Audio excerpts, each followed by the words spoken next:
امتحان قبول کې نو الله پاک وای بیا زیری دی هغه چاته څوک چې پر تکلیف او په پریشانی کې صبر وکړي او دا ایمان وي دا فیصله وي چې دا زه څوم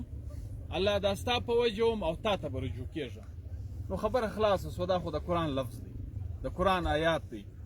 دویمه خبره به زه دا وکړم چې په دې باید زموږ یقین وي او دویمه خبره ورسره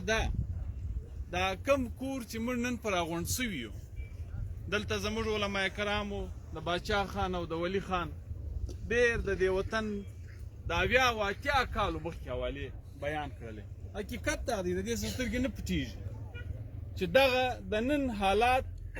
زموږ دې اکابرو اویا اتیا کاله مخکې نشاندهي کړي ول خو بدبختانه موږ په دې په کومو شکلو په کومو وجوهاتو نه په قبایلي طور عمل وکړي نه مې په مذهبي طور عمل پر وکړي په دواړو لحاظو تباه سو قبایلیت مې تباه سو او هسې مې سیاست هم تباه سو زه به دا ووایم چې دا کم کور موږ په راټولي دا د تقسیم هند په دې علاقه کې یو کردار لري دا د ازادۍ د جدوجهد یې راواخله بیا د پښتنو په دغه جدوجهد کې چې دا نن هم روان دی د دې خپل وطن د خپلوۍ او د خوشحالۍ دپاره په دې کې یو کردار لري زه به دې خاندان ته صرف ووایم چې نن پر تاسو په خپل امتحان دی نن تاسو په خپله د یو امتحان سره مخامخ یاست او زه به دا خبره وکړم په داسې امتحان کې خدایه مکه کله ناکله د سړي پښه ډېره بده وښه کېږي ډېر همنوا د خپلوۍ په جامه کې ډېر د خوشحالۍ او د قرابت په جامه کې خدای نخواسته داسې پیښې در سره ونیسي چې سهار پر حیران یې ځکه چې ته کور ما درته ویلې که ته د 40 مخکې ولاړ سې که ته د 40 بعد راسې د دې کور د جلاوطنۍ یو تاریخ سته د دې کور په افغانستان کې د شهادتو یو تاریخ سته د دې کور په دې وطن کې خاص کر بیا په دې کې له عبدالله ضلع کې لکه څنګه چې دا 2-3 ملګرو خبره وکړه په هر قسم مشکل حالاتو کې دې کور دې خاندان د جنګ او د جګړې خبره نه ده کړې د فساد او د نفرت خبره نه ده کړې ټول عمر د خپلوۍ د قرابت لمن ټینګه نیولې ده خو نن چونکې امتحان ځکه دی پرون د کام دپاره د امن د ورورولۍ د پښتنولۍ او د مسلمانۍ خبرې کولې نن دا پیښه داسې سوې ده لکه څنګه چې یو ملګري وویل چې د دې کور د دې خاندان د دې قبیلې د مشر په کور کې سوې ده نو حقیقت دا دی مشکل ډېر دی ډېر تکلیفجن ماحول دی موږ اکثره دلته سره ناست خلک چې موږ په مختلفو شکلو دا تکلیفونه لیدلي دي د ځوانانو ورونو جنازې مې پورته کړي دي د پلرو جنازې مې پورته کړي دي خو حقیقت دا دی زه به دا ووایم چې دا مرحلې ما په خپله بالفرض 2 واره لیدلي دي ډېر ناولده حالات دي ډېرې ناولدې خبرې لیکن زه به دا ووایم چې اول دا کور خاص کر دا خاندان په خپل اتفاق وساتي دا خاندان باید په سلاګوشي سره د دې در کنټرول یو شی وتلی باید نه وي دویمه خبره دا د دې هر قدم اخیستل چې وي دا باید په ډېر پام او په فکر سره وي په بدۍ کې وخت متعین نه وي پښتانه وایي 100 کاله بعد یې پور واخیستی ول اوس دې هم تلوار دا مشکل نه وي لیکن چونکې ستاسو په شا کې ډېر لوی تاریخ پروت دی د امن د سولې نو ستاسو هر قدم باید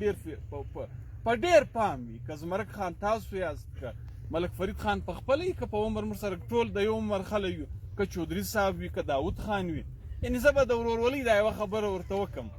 چې تاسو په ایمان دا ومنئ چې ستاسو دپاره ډېر لوی امتحان دی په دې کې باید ډېر پام او فکر وکړئ هیڅ مشکل او تعزل او تکلیفجنه کیسه نه ده او لکه څنګه چې شکور خان یوه خبره وکړه ستاسو په دې وطن کې باید هر چاته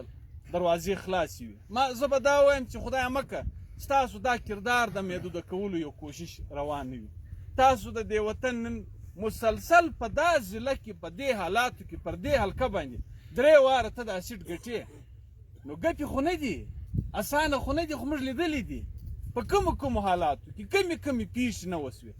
کم مشکلات را نه منځته لیکن دومره به ووایو چې ستاسو په یو لحاظ په اول عقیده موږ مسلمانان یو نو دا د قرآن خبره ده چې اول آیات موږ ووایو دویمه خبره بیا موږ په دې فخر کوو چې نن حافظ یوسف صاحب نن مولوي جمعه خان صاحب ستا پر ادره باندې د باچا خان خبره کوي د ولی خان خبره کوي سیاسي طور بیا ته د هغه وارث یې نو دا دواړې به ته په پام کې ږدې نه به مسلماني د لاس ورکوې نه به باچا خاني د لاس ورکوې نن په دې وطن کې د مسلمانۍ د هرې خبرې سره د باچاخاني خبره تړلې ده، د ولی خان خاني خبره ورسره تړلې ده. ولې دا یو کردار سلو، دا د دې دنیا زما د دې پښتون افغان ملت لپاره یو سبق سو، یو کتاب سلو.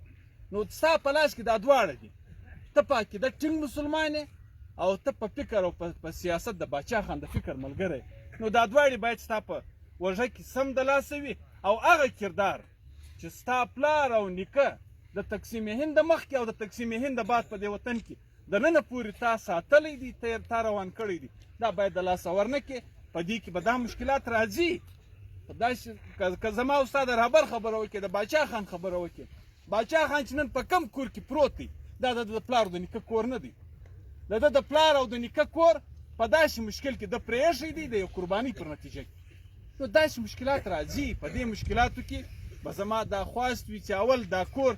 ډېر په اتفاق شي، ډېر په ورورولي وي، ډېر په صلاح وي، ډېر په مشوره وي. په دویم پړاو کې که مسلماني وي که باچاخاني وي، دا باید ستاسو په پام کې وي. او نور په دې وطن کې به داسې پیښې راغلي دي، راځي به. د دې د مخنیوي دپاره قبایلي طور تدبیرونه تړل کېږي، سیاسي طور تدبیرونه تړل کېږي. نو که څوک هر څنګه تدبیر تړي، دا تدبیر به زموږ او ستاسو هم په پام په فکر کې چې نه وطن خراب شي او نه خدا نخواسته در قیامته موږ مظلومان یو او نه ظالم در قیامته پورې ظالم وي.